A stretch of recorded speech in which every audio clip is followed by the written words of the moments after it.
Alright, so this is going to be a Costco sale item review of this beef bulgogi Korean barbecue. Alright, so here you can see cooking instructions are to preheat a skillet to medium-high heat. I'm already actually heating it, it's probably too hot already.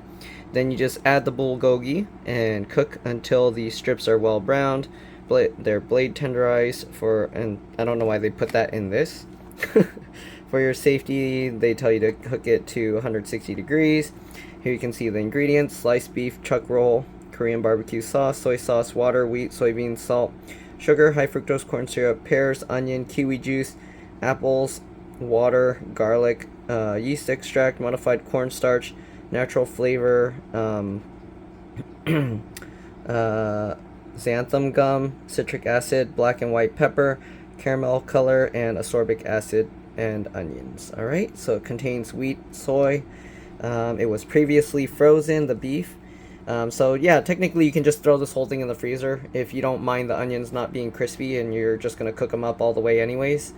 Alright, then it'll be perfectly fine if you freeze this. You can see sell by is July 16th. I believe today is the 15th, and I bought this on the 14th yesterday. So yeah, the discount was $4 off. It's priced by weight, so usually I find the lightest package, so that way the $4 off takes off the most amount from the total. And yeah, so since it's 3.29 pounds, that means we took off more than $1 per pound with that $4 discount. Okay, and there you go. There's the safe handling instructions, same as any other package of meat. It's just packaged in this plastic thing, so you just lift here and then it tears this thing a little bit, and then I like to try and keep the container intact, but usually it's gonna rip, like it'll tear off all this thing to break it, but I try and like open it like this. Alright, not that it really matters. This seal is more, I guess, so you know that if somebody tampered with it, so it's not really too good, because as you saw, I can open it and then people won't know. So yeah. Anyways, we're going to just heat the pan again, and we're going to start cooking some of this. I'm not going to cook all of it, I'm just going to cook some so I can eat it and try it and let you guys know. I've actually tried this before. I don't know if the recipe changed at all, but we'll see how it tastes.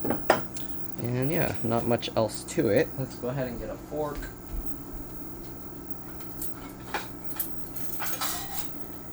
And let's cook this stuff up. So I'm just going to get this container, grab some out of here, and just cook it in there. It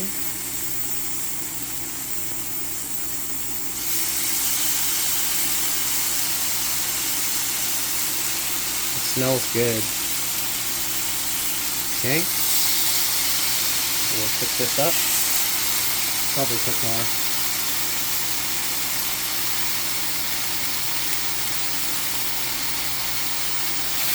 Okay, that's more than enough, way more than enough, I'm pretty sure. This is what the container looks like and what's left. Okay, I'm gonna put that away. And because this has a lot of sugar in it, keep in mind it is gonna burn and stick to the pan. So, yeah, it does make it a little bit difficult to clean up. If you're having trouble cleaning it, all you gotta do is basically leave water in it and the sugars will dissolve, and it should eventually come out pretty easily.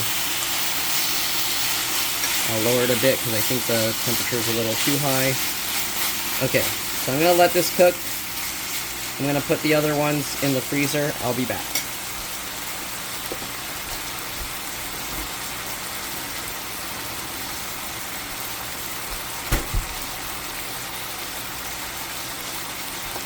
Okay, oops. So you can see this stuff actually cooks relatively quick because it's cut so thin. If you separate it all completely, then it'll actually cook really, really fast. But here you can see some of the bigger chunks. Make sure to kind of have them face down and get them well cooked.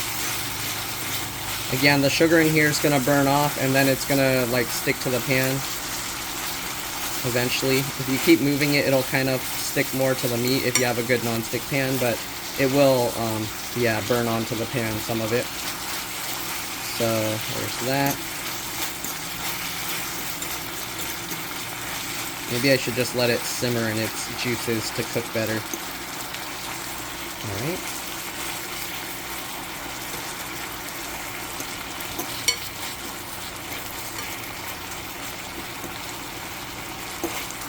Okay, I'll probably just record the whole time because you'll see like how long it takes to cook this.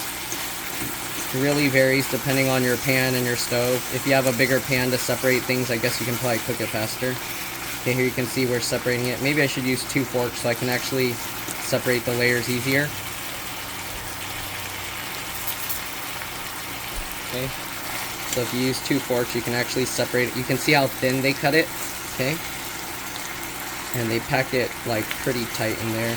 Not that it matters because you're buying it by weight, so it doesn't matter how they pack it. You're buying by the weight.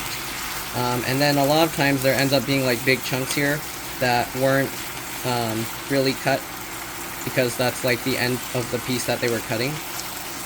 So that's normal. So it's not always like the super thin pieces. Okay, I think this one's a little bit thick as well.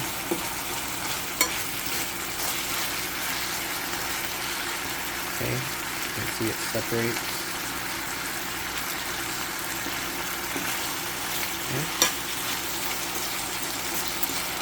And as you kind of stir it too, it also kind of naturally separates. But you can see like this giant chunk, that's not even cut.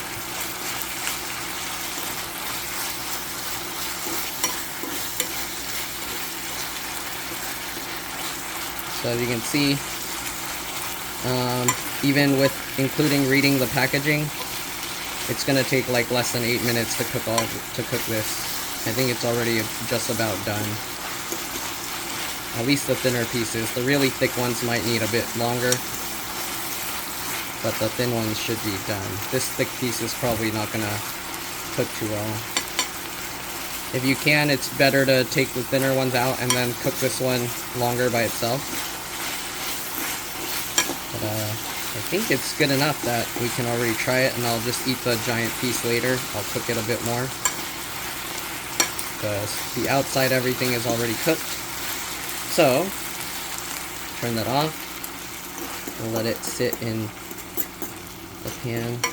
Gotta let it cool down a bit. Okay, I'm gonna get a small piece out here. This is what it looks like. There you go. Need to let it cool down. You can eat this however you want. Usually I'll eat this with a bowl of rice. I don't have rice right now, so we're just going to be eating this.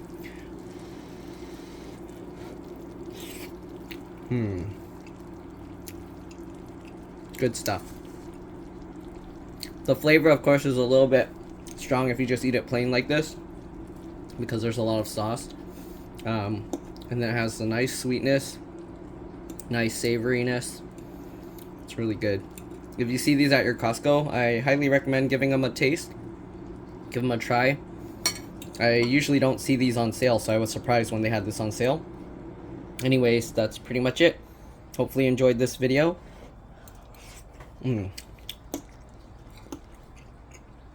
Thanks for watching, and I'll see you all in the next one. Oh yeah, and you can always like package this in like little separate Ziploc bags or something and freeze them if you don't plan to eat it all like quickly, or if you're just eating it in portions.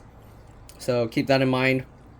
It's just beef, it freezes just fine, and as you can see, we're cooking the onions pretty well anyways, so it doesn't matter.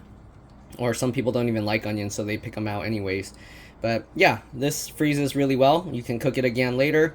Defrost it, just let it thaw out in your fridge, or if you're not worried about bacteria, you can even let it thaw out on your counter. But safe handling wise, they tell you to thaw it out in your fridge, just leave it in there. But keep in mind, if you do freeze it and you put it in your fridge, it's probably going to take like a day to completely defrost. So yeah, other than that, thanks for watching, and I'll see you all in the next one. Bye.